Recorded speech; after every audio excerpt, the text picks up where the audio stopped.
n'est pas un ventre. C'est un concentré d'intelligence. Il y a là-dessous l'équivalent du cerveau d'un petit animal de compagnie. Nous avons 200 millions de neurones dans notre ventre, à peu près autant que Timmy en a dans son cortex. Et on peut dire que Timmy est vraiment très intelligent. Les chiens ou les chats ont à peu près le même nombre de neurones que notre ventre. Et s'ils sont intelligents, alors le ventre est carrément hyper malin.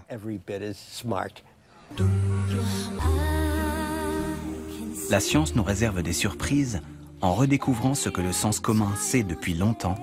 Les angoissés ont l'estomac noué, les amoureux ont des papillons dans le ventre, les lâches manquent de tripes, et nous prenons parfois des décisions viscérales, la peur au ventre.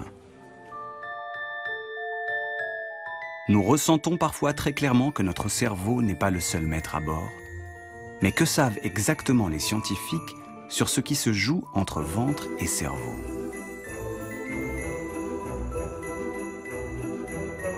Ici se cachent non seulement des millions de neurones, mais des centaines de milliards de bactéries qui influencent en secret nos audaces et notre personnalité. Voyage dans les secrets de nos entrailles, à la découverte de notre deuxième cerveau.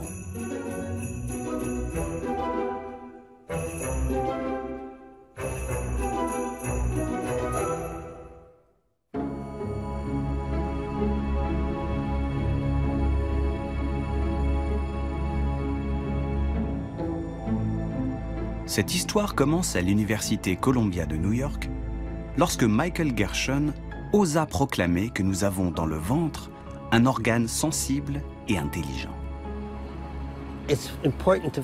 Il est essentiel de porter attention à notre ventre pour expliquer au monde que c'est un organe primordial. Ce n'est pas un truc dégueulasse et répugnant qui ressemble à un serpent, mais c'est la ligne de vie et d'énergie de notre santé.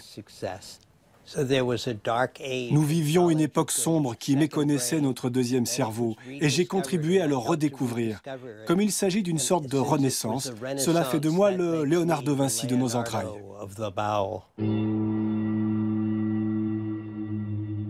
Si Léonard de Vinci avait eu le microscope de Michael Gershon, voici quelques-uns des neurones qu'il aurait observés.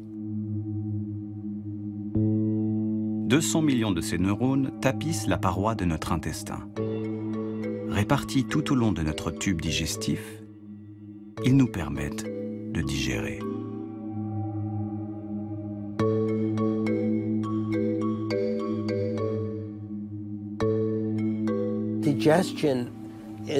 Digérer, c'est incroyablement compliqué. Il faut faire des choses très difficiles à reproduire en laboratoire, comme décomposer la nourriture en minuscules molécules que l'organisme peut absorber et utiliser pour fonctionner. Et pour faire cela, nous avons besoin d'une grande puissance nerveuse.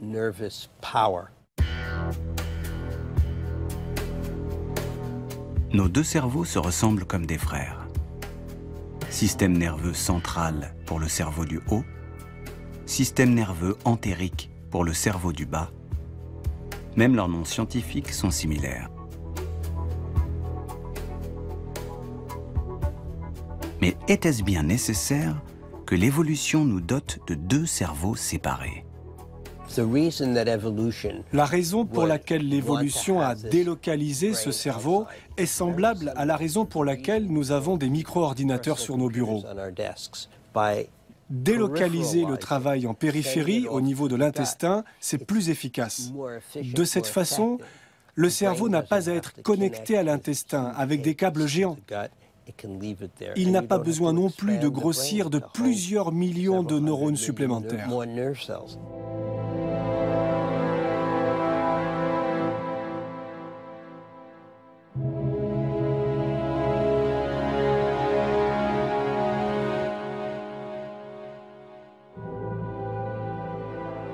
À Nantes, le chercheur Michel Neunlist est l'un des experts mondiaux du système nerveux entérique. Pour lui, dans l'histoire de nos deux cerveaux, le premier n'est pas celui qu'on croit. Le nom de deuxième cerveau est finalement un nom qui est un peu usurpé, parce que moi je le considère comme le premier cerveau, voire le cerveau original. En effet, les organismes primitifs, pluricellulaires, étaient initialement composé simplement d'un tube digestif. Et c'est au sein de ce tube digestif que s'est développé ce système nerveux entérique.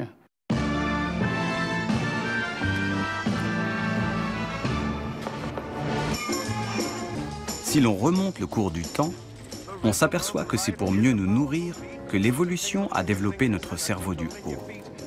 L'apparition de l'encéphale coïncide avec celle des yeux et des oreilles, utile pour chercher de la nourriture.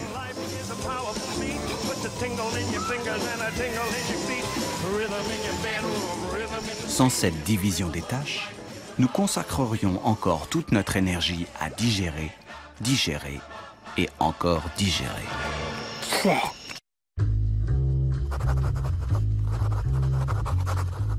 Le tournant décisif de cette évolution spectaculaire de notre encéphale est lié à une invention technologique, la domestication du feu. C'était il y a 1,5 million d'années. Homo sapiens s'appelait encore Homo ergaster et il venait d'inventer le barbecue. La cuisson, c'est une prédigestion. Et donc, grâce à la cuisson, on allège la charge de la mastication, donc on investit moins d'énergie dans l'effort physique. Et deuxièmement, quand ça arrive dans le ventre, eh bien, la digestion se fait plus facilement. On récupère 16 fois plus d'énergie avec beaucoup moins d'investissement. Et ça aurait pu ne pas se faire, mais alors, comme le premier cerveau a bien fonctionné, le deuxième va en profiter et va pouvoir se développer. Ça aurait pu pas se faire, mais ça s'est fait. Voilà.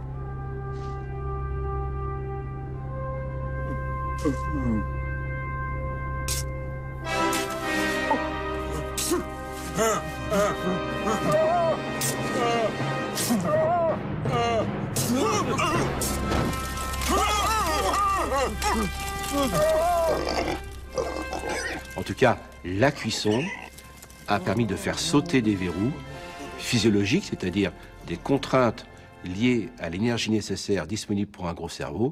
Et à partir de là, effectivement, ça a été possible de voir, à partir d'Homo ergaster, qui avait un cerveau de l'ordre, pour les premiers, de 700-800 cm3, qui va passer graduellement, au fil de centaines de milliers d'années, à des cerveaux très importants, comme par exemple chez les hommes de Néandertal, ou les hommes de Cro-Magnon. Cro-Magnon, c'est vous et moi. Et là, attention, le cerveau va monter jusqu'à 1500, 1600 cm3, sans que la taille corporelle ne change. Notre encéphale s'est développé et nous pouvons aujourd'hui penser à autre chose qu'à notre ventre. Penser d'un côté, digérer de l'autre, en théorie, les tâches sont bien séparées. Mais la réalité, comme toujours, est plus complexe. D'abord parce que nos deux systèmes nerveux connectés par le nerf vague discutent en permanence. Ensuite, parce que cerveau et ventre utilisent les mêmes neurotransmetteurs. Le langage que les neurones parlent entre eux s'appelle la neurotransmission.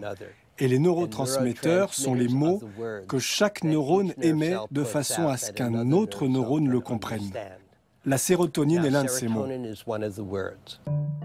Sérotonine. Michael Gershon a consacré sa vie à décrypter le sens de ce mot qui change selon le contexte. Et voici ce qu'il a découvert. Dans le cerveau du haut, sérotonine signifie bien-être. Dans le ventre, elle rythme notre transit intestinal et régule notre système immunitaire. Elle est représentée ici en rouge alors que les cellules de notre paroi intestinale sont en bleu. Mais aussi surprenant que cela puisse paraître, 95% de la sérotonine de notre corps est produite dans notre ventre. Cette sérotonine, bien sûr, va agir au niveau du tube digestif, mais aussi de manière plus surprenante, elle va être libérée dans le sang et agir au niveau du cerveau, et en particulier dans le l'hypothalamus, qui est une zone qui gère nos émotions, qui participe à la gestion de nos émotions.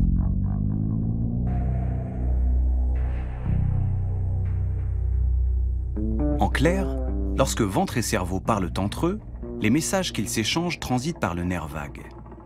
Mais ça, on le sait depuis longtemps. Ce que les chercheurs viennent de découvrir, c'est que la sérotonine, qui transite clandestinement par voie sanguine vers le cerveau, interfère de manière bien plus complexe sur nos émotions. Destiné au ventre, ce surplus d'informations qui n'a en principe rien à faire dans le cerveau crée parfois des malentendus. On savait qu'effectivement nos émotions pouvaient influencer notre ventre. Maintenant, ce que cela démontre, c'est que notre ventre, lui aussi, est capable d'influencer nos émotions. Quand tout se passe bien, les échanges entre ventre et cerveau se font à notre insu et il est difficile de les étudier.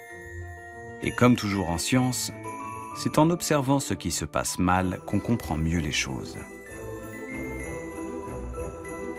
Le syndrome de l'intestin irritable est malheureusement le cas d'étude flagrant des problèmes de communication qui surgissent parfois dans le couple cerveau-ventre. C'est une maladie très répandue qui touche une personne sur 10 et se traduit par des douleurs intestinales sévères. C'est un syndrome qui est caractérisé par des troubles digestifs, des douleurs abdominales, des troubles du transit, sans que l'on retrouve d'anomalies dites organiques dans les différents examens que l'on fait, que ce soit une gastroscopie, une coloscopie, un scanner, etc. C'est pour ça notamment que ces gens-là ont de grosses interrogations, puisqu'en général on leur dit, ben voilà, on a fait tout un bilan, on trouve rien, et ils nous disent souvent, mais moi je souffre, docteur, j'ai bien quelque chose. Donc ce qui est important, c'est de leur expliquer qu'actuellement on explique ces troubles fonctionnels, ce syndrome de l'intestin irritable, par des anomalies des relations entre notre cerveau et notre tube digestif. Qui est responsable de ces problèmes de communication? Qui envoie les mauvais messages? Notre cerveau du haut ou celui du bas? Ces questions mobilisent les chercheurs du monde entier. À Munich, Michael Schemann estime que le syndrome de l'intestin irritable pourrait trouver son origine dans la paroi de l'intestin. Avec son équipe, il tente de percer les mystères de cette peau bourrée de neurones, à la croisée de sensations souvent délicieuses et parfois douloureuses. C'est difficile à croire, mais dans cette saucisse, il y a un système nerveux entérique. C'est une recette typiquement bavaroise, la saucisse blanche. Et cette peau n'est rien d'autre qu'un intestin naturel, dans lequel se trouve le système nerveux entérique. Les chercheurs dissèquent non seulement des saucisses, mais surtout des intestins. Leur travail consiste à mesurer l'activité des neurones de l'intestin humain. Nous nous basons sur l'hypothèse suivante. L'une des causes de l'intestin irritable est due à une communication défaillante entre la muqueuse et les nerfs.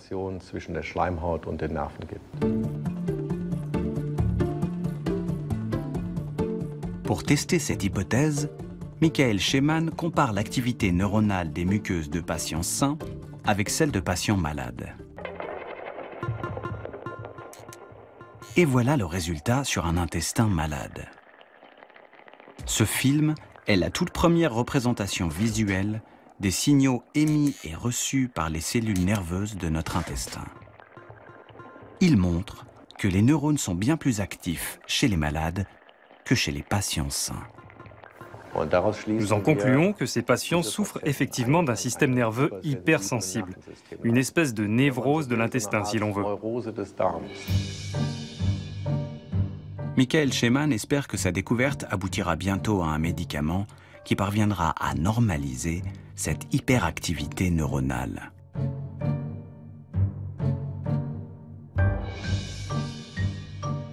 En attendant, à l'hôpital de Grenoble, Bruno Bonaz a observé que cette maladie est souvent déclenchée par le stress ou des événements traumatisants.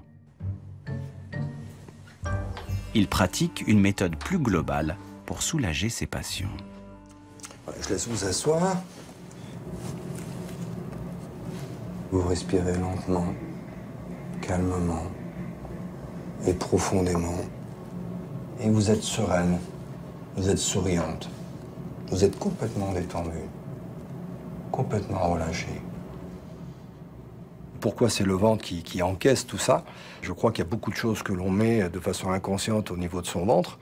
Et c'est d'où l'intérêt de pouvoir travailler là-dessus, ce que l'on peut faire avec l'hypnose. C'est vrai que l'hypnose, notamment, favorise les phénomènes d'ajustement à la douleur, qui fait que ces patients-là perçoivent moins, sont moins en état d'hypervigilance, donc vont moins percevoir la douleur. Et vous pouvez sentir maintenant, au niveau de votre ventre, de votre abdomen, une sensation agréable de chaleur Concentrez-vous pendant quelques instants sur cette chaleur douce et agréable que vous percevez dans votre ventre. Imaginez que l'intestin envoie des signaux gênants au cerveau et que le cerveau trouve que ces signaux sont intolérables. L'hypnose peut être utilisée pour anesthésier le cerveau. Donc il continue à recevoir les mêmes signaux de douleur, mais grâce à l'hypnose, ceux-ci deviennent soudainement tolérables.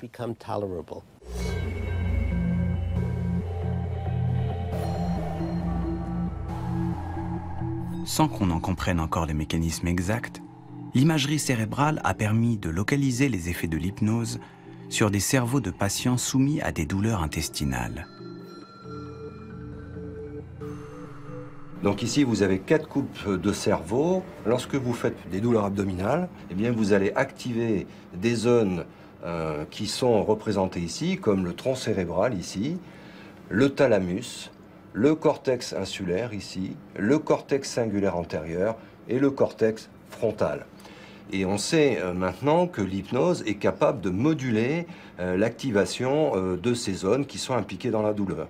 Donc il est clair que l'hypnose, ce n'est pas une vue de l'esprit, mais c'est quelque chose qui a un substratum neuroanatomique et fonctionnel.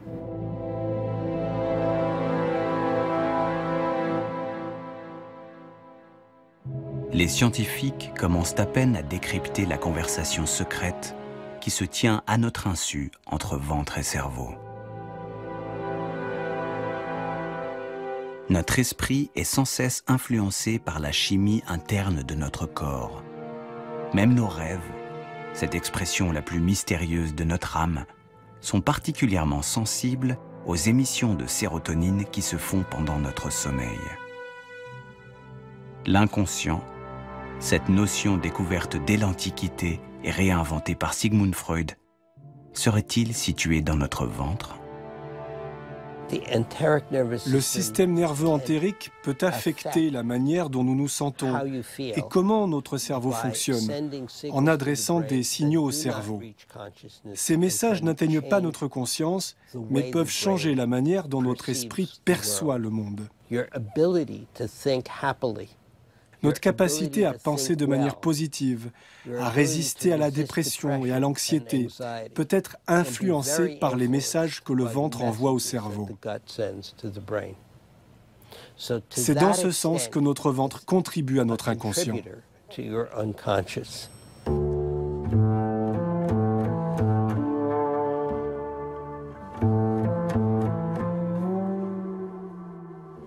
En fait, nous sommes complètement irrationnels si on n'a pas d'émotion et si on n'a pas de sentiments.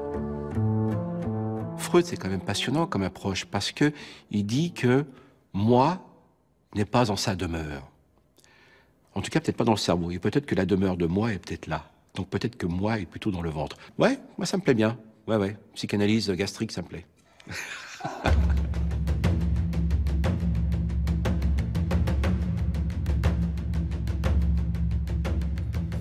Pour l'instant, la psychanalyse gastrique cherche encore son fondateur. Mais la similitude anatomique entre nos deux cerveaux est telle que les chercheurs commencent à se demander très sérieusement si le ventre et la tête ne pourraient pas également partager leur maladie. Certaines maladies neurologiques, comme la maladie de Parkinson ou la dépression, pourraient même trouver leur origine dans notre ventre. L'hôpital de Nantes, qui reçoit chaque année 2000 malades parkinsoniens, est le lieu idéal pour étudier cette hypothèse. Alors, on va faire quelques petits gestes pour voir un peu où en est votre maladie actuellement. Faites le geste avec la main droite, petite marionnette comme ceci. C'est difficile là. Donc ça après dans la vie quotidienne, effectivement, ça va gêner tous les gestes pour vous alimenter. Ça bloque. Ça bloque. Le bras, il ne veut pas monter. Le bras ne veut pas monter. Du coup, vous devez l'aider. Ah oui, oui. Il faut le faire manger. La maladie de Parkinson a longtemps été considérée comme une maladie qui s'attaque aux neurones situés dans une zone particulière du cerveau qui s'appelle la substance noire. Or, les médecins ont constaté qu'elle est souvent accompagnée de troubles digestifs importants. Les chercheurs font donc l'hypothèse qu'elle affecte non seulement les neurones de notre cerveau, mais aussi ceux de notre ventre. Chez certains patients, précocement, avant que les premiers signes moteurs apparaissent, on peut trouver des signes d'atteinte du tube digestif, comme une constipation ou une atteinte de l'odorat. Donc, comme c'est assez précoce, certains ont émis l'hypothèse que la maladie pourrait débuter en périphérie et ensuite se propager de proche en proche, suivre le système nerveux, rentrer dans le cerveau, et puis ensuite, dans une étape suivante, être beaucoup plus diffuse dans le cerveau et expliquer pourquoi les patients développent un affaiblissement intellectuel, des troubles de l'équilibre dans une dernière phase évolutive.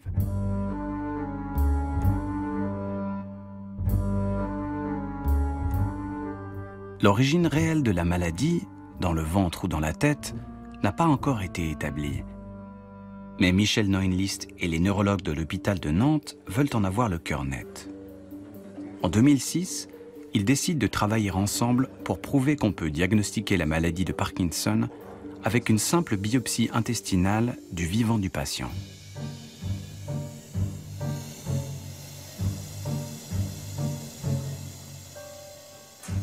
Aujourd'hui, c'est mission accomplie.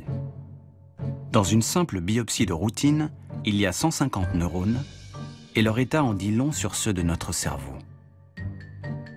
Ce qu'on a observé chez ces patients parkinsoniens, c'est qu'on retrouvait dans ces biopsies, dans ces neurones, des lésions typiques de la maladie de Parkinson, les mêmes lésions que l'on retrouve dans le système nerveux central.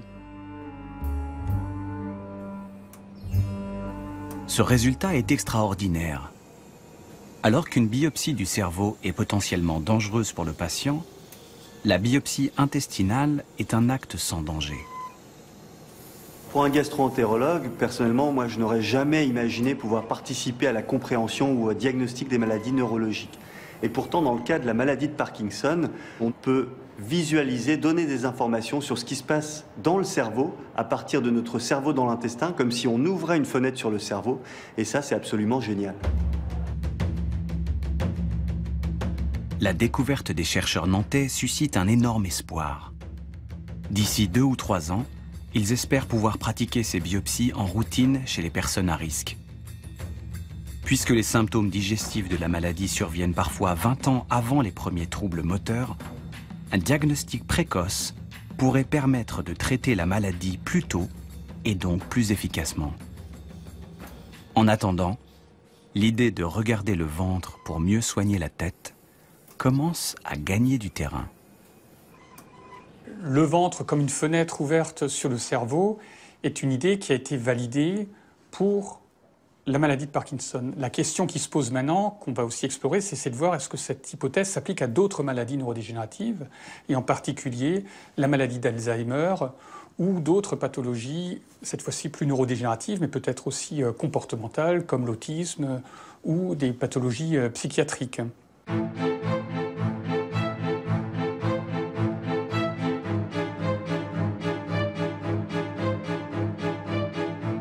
À bien le regarder, notre monde est comme un ventre, fait de tubes et de boyaux dans lequel des fluides, des informations et des signaux circulent dans des réseaux de plus en plus complexes. La science commence à peine à prendre en compte la complexité de ces échanges dont les propriétés émergentes restent à découvrir. Mais à l'autre bout du monde, la médecine traditionnelle chinoise se base depuis des millénaires sur une vision d'ensemble du corps humain. Elle s'attache à réguler les flux d'énergie qui circulent sans qu'on les voie dans nos corps. Ici, les organes se parlent et interagissent via le qi, un fluide énergétique qui nous relie à l'univers.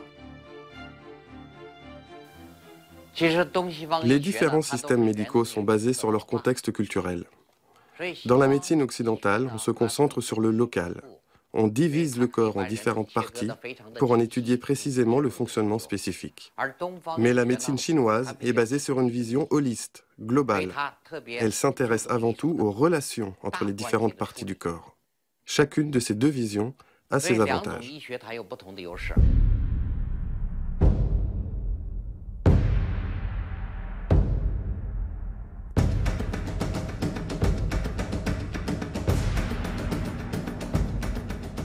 le monsieur ventre de la médecine traditionnelle chinoise s'appelle Bo Jiwin. Nous sommes à l'hôpital de Canton, le plus grand hôpital du monde. Avec 7 millions de patients par an, sa pharmacie délivre chaque jour 10 tonnes de médicaments, médecine occidentale et médecine traditionnelle chinoise confondues.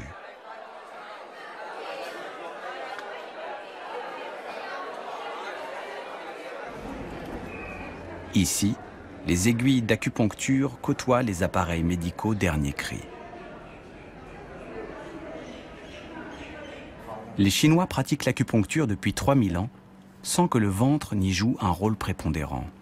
Jusqu'à ce que le docteur Bo découvre, tout à fait par hasard, l'acupuncture abdominale. Une pratique nouvelle au pays des traditions. C'était en 1972. Beaucoup d'étudiants tentaient d'apprendre l'acupuncture et j'avais une vingtaine d'étudiants formés en médecine occidentale. Un jour, un vieil ouvrier est arrivé dans une brouette. Il se plaignait de douleurs au dos. J'ai appliqué les méthodes classiques de l'acupuncture, mais rien n'a marché. Le patient transpirait à cause de la douleur. Et moi aussi, j'ai commencé à être nerveux et à transpirer, car beaucoup d'étudiants me regardaient. Comme il y a autour de lui des étudiants, le professeur ne peut pas perdre la face.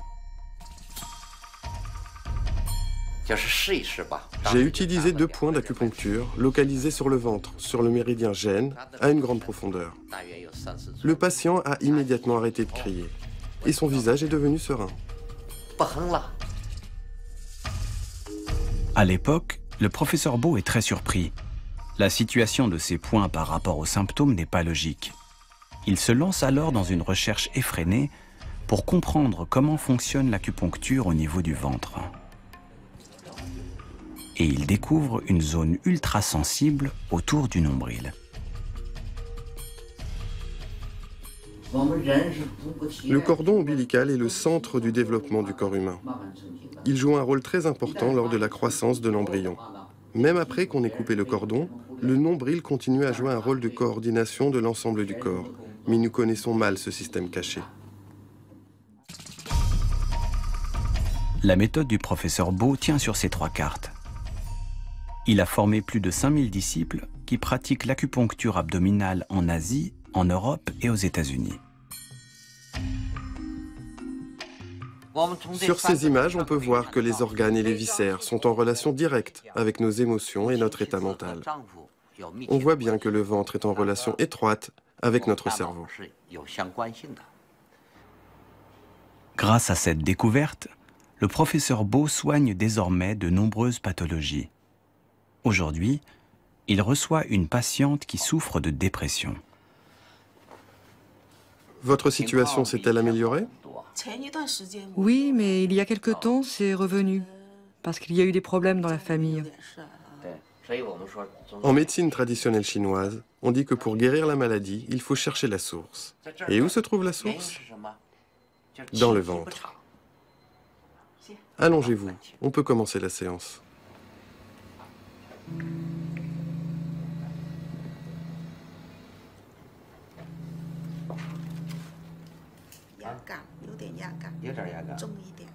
Sous les doigts du professeur Bo, des malades de Parkinson, d'Alzheimer, de dépression, voient parfois leurs symptômes régresser sans que la science occidentale n'arrive à comprendre comment la magie opère.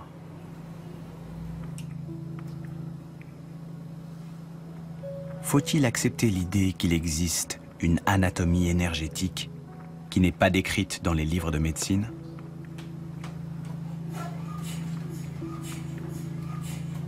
Pour tenter de mieux comprendre comment fonctionne son traitement, le professeur Bo a enregistré les IRM de patients sains avant et après une séance d'acupuncture abdominale. Avec l'IRM fonctionnel, on a comparé les images du cerveau d'une personne avant et après une séance d'acupuncture abdominale. Après l'acupuncture, le nombre de zones activées est augmenté. Ces résultats montrent que l'acupuncture abdominale peut améliorer les fonctions cognitives et réguler les émotions.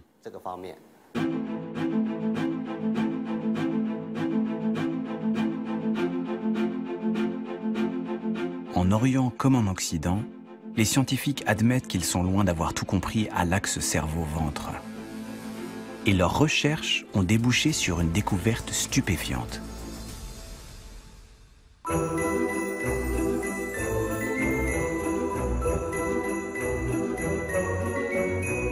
100 000 milliards de bactéries habitent notre tube digestif. Il y a 1000 fois plus de bactéries dans chacun de nous que d'étoiles dans notre galaxie. Ce microcosme dans le macrocosme est l'écosystème le plus dense de la planète.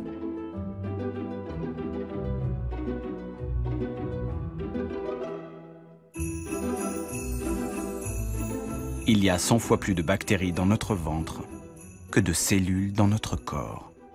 Je suis un être humain et mes cellules sont issues de l'œuf, résultant de la fécondation de l'ovule de ma mère par le spermatozoïde de mon père. Et toutes ces cellules qui ont proliféré, ça a fabriqué mon corps. Et moi, jusqu'à il n'y a pas longtemps, je croyais que c'était ça, moi. Et puis j'ai découvert que non. Qu'en fait, ça, c'est un petit bout de moi. Et qu'il y a un énorme bout qui est constitué de bactéries microscopiques.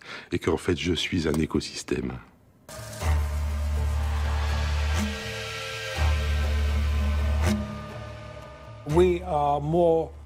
Nous sommes davantage bactériens que nous ne sommes humains.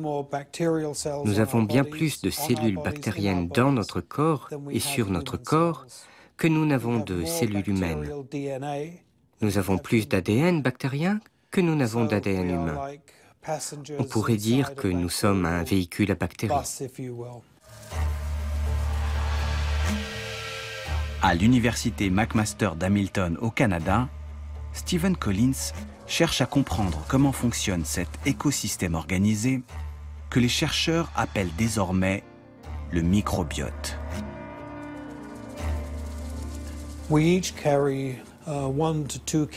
Nous portons chacun à l'intérieur de nous 1 à 2 kilos de bactéries. Elles génèrent à peu près 30% de nos calories. Comme nous ne pouvons pas digérer une grande partie de la nourriture que nous mangeons, les bactéries la digèrent pour nous, de façon à ce que nous en retirions de l'énergie. Nous offrons aux bactéries le gîte et le couvert, et en échange, elles convertissent notre nourriture en énergie. Elles nous aident à déterminer ce qui est toxique ou non pour notre corps. Sans bactéries, la survie est difficile. Le plus grand système immunitaire de notre corps est situé dans notre intestin et il est éduqué par les bactéries qui l'informent des dangers potentiels. C'est parce qu'il est exposé à une multitude de bactéries que le système immunitaire est efficace.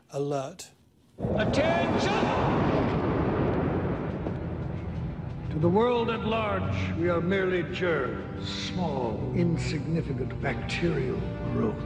But today, we stand united, knowing full well the glorious reward that awaits each and every one of us. Puisqu'il joue un rôle si crucial pour notre santé, il est de la plus haute importance de comprendre les mécanismes par lesquels les microbes parviennent à nous coloniser. Do me proud. 1, 2, 3.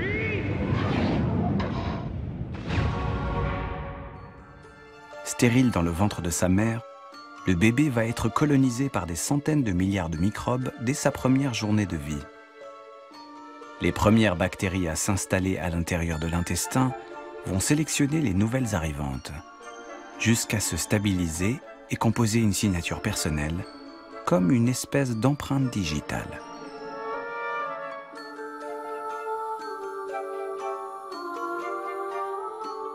La prise d'antibiotiques par la mère ou par l'enfant, la naissance par césarienne, le biberon plutôt que l'allaitement ou encore l'excès d'hygiène, chacun de ces événements réduit le contact avec les bactéries et appauvrit le microbiote de l'enfant. Dans le futur, je ne sais pas quand, on donnera aux bébés dès leur naissance la meilleure de toutes les flores possibles, afin qu'ils soient colonisés correctement. On la donnera aussi tout au long de notre vie, particulièrement au moment de la vieillesse, pour renforcer le microbiote.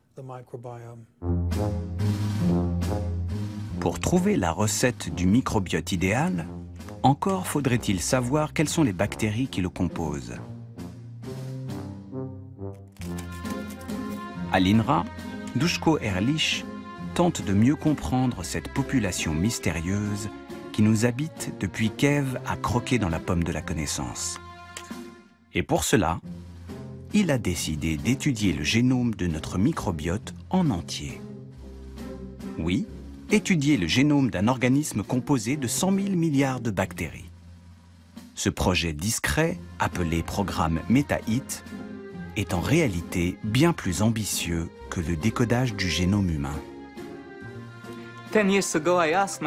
Il y a 10 ans, je me suis demandé ce qui serait le plus amusant à faire pour un microbiologiste. Et c'était très clair. Dans le monde entier, il y avait une énorme capacité de séquençage disponible, puisqu'on venait de séquencer le génome humain, et qu'on avait même séquencé le génome des singes, des vers de terre et des mouches. Pourquoi ne pas utiliser cette capacité pour séquencer non seulement notre génome, mais aussi notre génome bactérien? Le résultat de ce travail titanesque a abouti en 2010, lorsque les chercheurs ont publié la carte du génome bactérien de l'homme. Ils ont abouti à un catalogue de 3 millions de gènes. Et ce chantier gigantesque a débouché sur une découverte surprenante. Nous avons découvert tellement de choses que je ne peux pas encore vous expliquer. Mais la plus surprenante de nos découvertes, c'est que nous, les humains, pouvons être répartis en 3 groupes selon la population microbienne qui vit dans notre intestin. Nous avons baptisé ces groupes les entérotypes.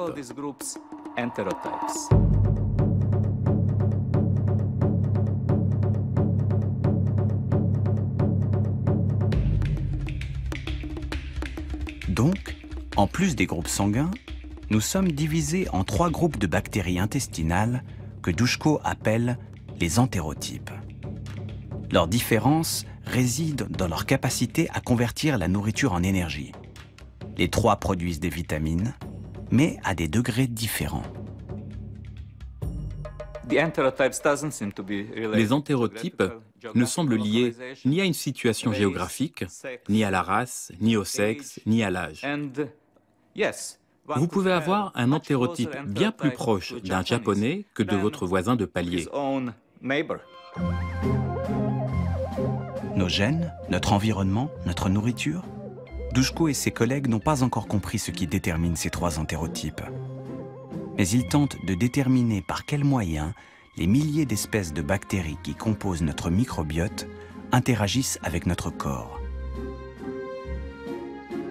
À terme, l'objectif des chercheurs est de mieux comprendre le rôle des bactéries dans l'émergence de certaines maladies chroniques.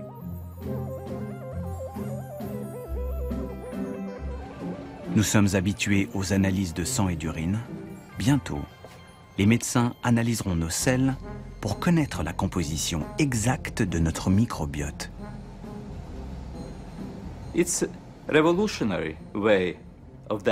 C'est une méthode de diagnostic révolutionnaire.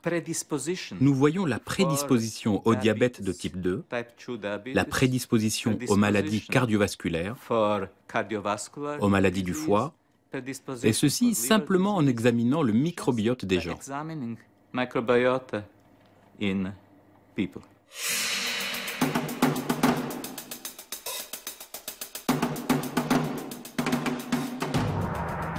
C'est en étudiant la flore bactérienne de personnes obèses que le chercheur Patrice Cani a fait une découverte extrêmement prometteuse. Il a observé qu'une bactérie, Akkermansia mucinifila, très abondante dans l'intestin de personnes en bonne santé, est très rare chez les obèses. Il a donc voulu mieux comprendre à quoi elle sert. Pour cela, son équipe a donné un régime riche en graisse à des souris et les a regardées grossir avec ou sans Akkermansia. Le résultat de cette expérience est stupéfiant.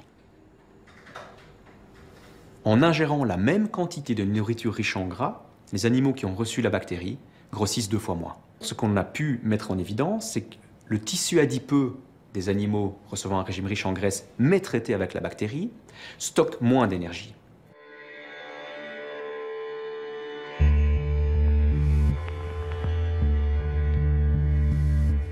Akkermansia vit dans le mucus qui recouvre et protège nos cellules intestinales, ce qui lui permet de dialoguer avec nos cellules.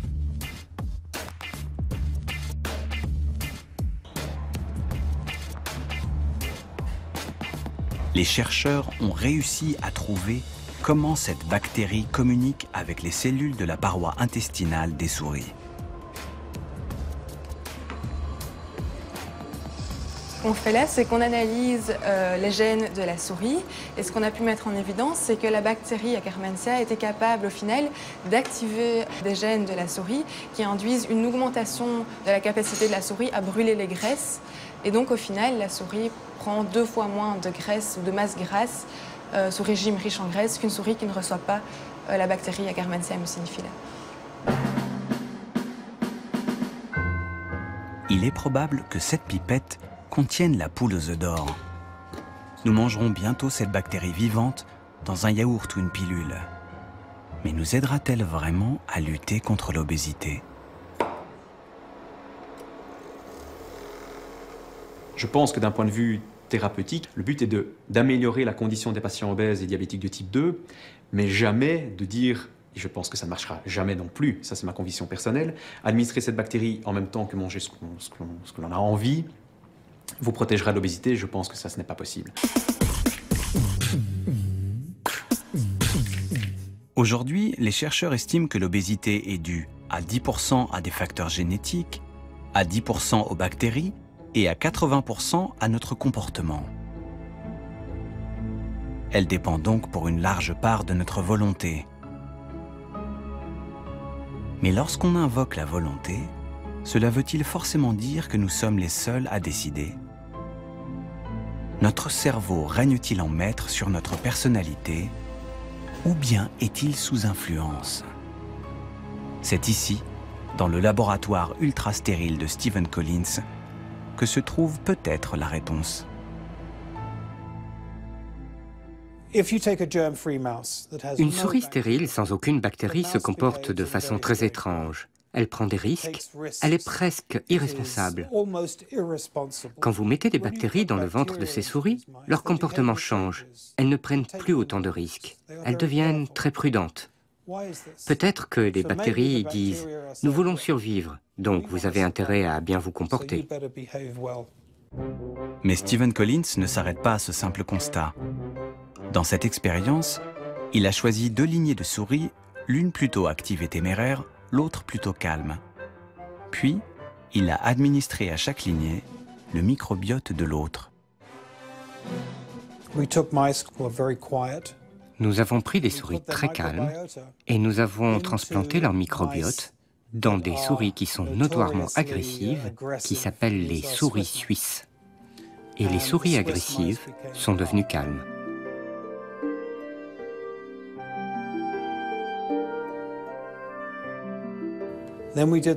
Ensuite, nous avons fait l'expérience inverse. Nous avons pris des souris très calmes et nous leur avons donné le microbiote des souris agressives. Et les souris calmes sont devenues agressives.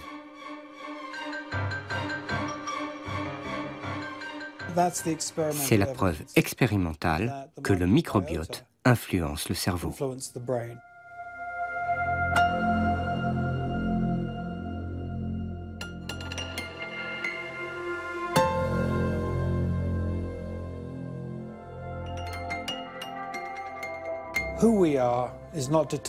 Ce que nous sommes n'est pas déterminé uniquement par ce qui est humain en nous. Nous sommes influencés par nos ancêtres, les bactéries, qui sont arrivées sur cette terre des milliards d'années avant nous. Elles ont acquis un répertoire génétique qui est bien plus grand que le nôtre. Et nous découvrons aujourd'hui qu'elles influencent qui nous sommes et comment nous sommes.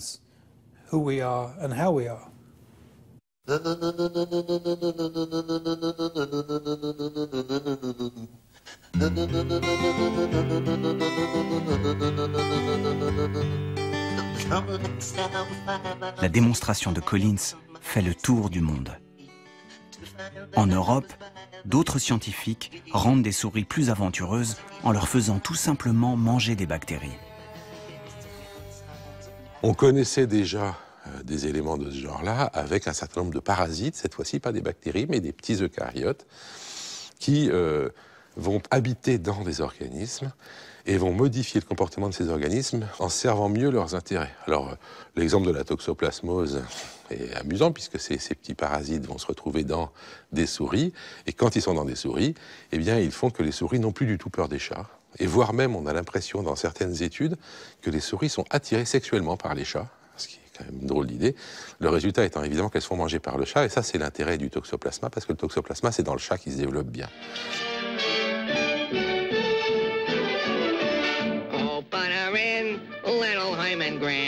Oh, pull the route. Ding dong bell, ding dong. Et cet exemple-là, bon, on en a en fait plein. Donc vous voyez que ces modifications de comportement à partir de parasites qui vivent dans le ventre des organismes, c'est des choses très courantes qu'on connaît et donc qui montrent à quel point il y a une interaction entre ce qui se passe dans le ventre d'un individu et puis ce que son cerveau va lui commander de faire.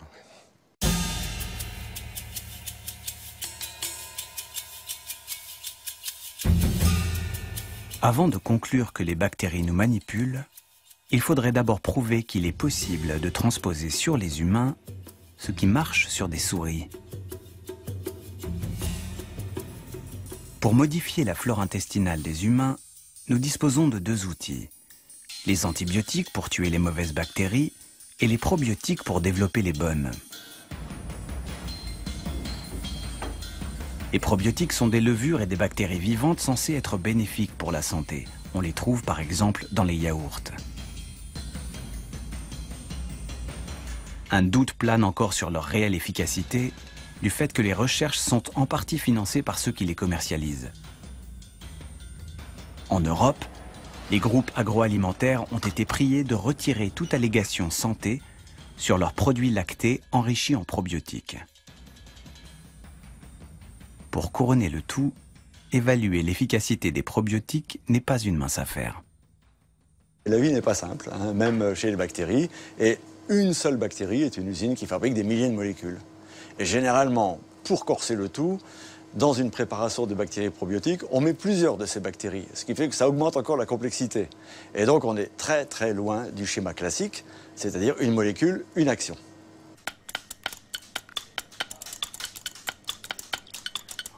On n'est pas capable de comprendre complètement comment ça marche, donc tout ce qu'on sait faire, c'est tuer les méchants avec des antibiotiques, essayer de favoriser les gentils en donnant des probiotiques, mais en fait, pour le moment, on n'y comprend pas grand-chose.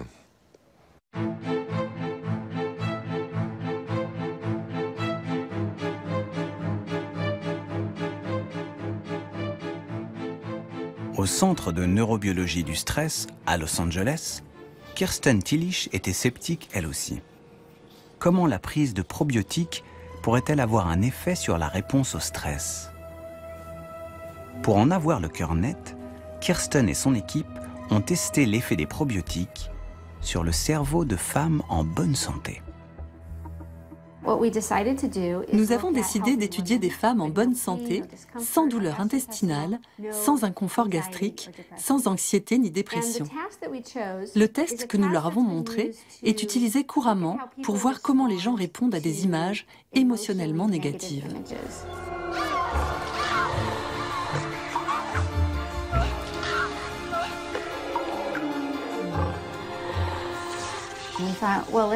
On voulait voir si modifier quelque chose dans le ventre pouvait changer la réponse à ces images.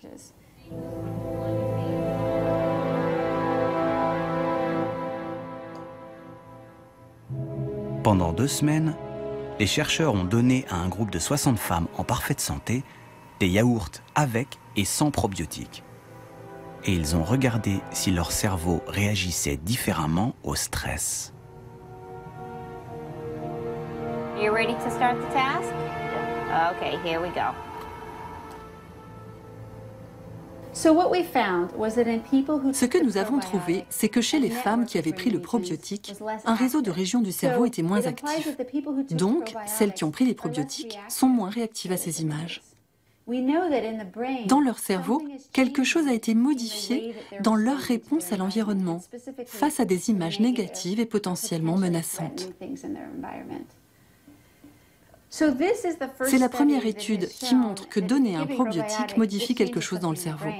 C'est extrêmement excitant pour nous qu'avec cette nourriture toute simple que je peux acheter au marché, je puisse potentiellement changer quelque chose dans mon cerveau.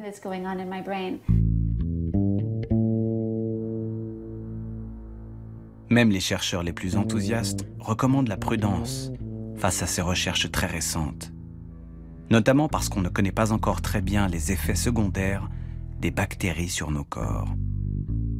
Mais tous s'accordent à dire que leurs effets sont avérés sur notre santé, comme sur notre cerveau. Nous devons reconnaître désormais qu'une certaine composante de notre cerveau provient des bactéries. Ce qui ne veut pas dire que nous sommes contrôlés par les bactéries, mais qu'elles ont une influence sur ce que nous sommes, comment nous nous comportons et comment nous réagissons. Donc je pense que nous devons désormais considérer que nous avons un troisième cerveau. Nous avons le grand cerveau, le petit cerveau et désormais l'intelligence des bactéries.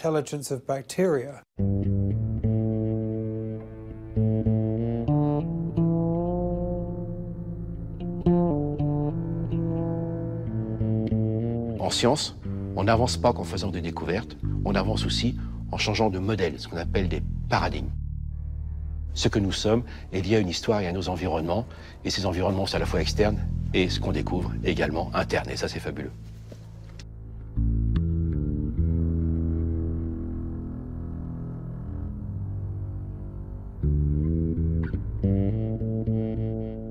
On a plutôt tendance à penser que voilà, on est là, on est des humains, on est là devant notre écran en train de regarder et on a une individualité forte. Et les écosystèmes, c'est dehors, c'est les forêts, les champs, puis la forêt amazonienne, tout ça. Bon, c'est pas nous. Et en réalité, c'est pas comme ça que ça marche. Nous avons en nous cette flore bactérienne et cette flore bactérienne, elle existe aussi en dehors de nous. Et donc, en fait, nous baignons dans un écosystème bactérien qui nous pénètre et qui fait partie de nous. On n'a plus du tout cette séparation entre le soi et le non-soi, entre le moi et l'extérieur, moi et les autres. On a une continuité biologique tout à fait extraordinaire.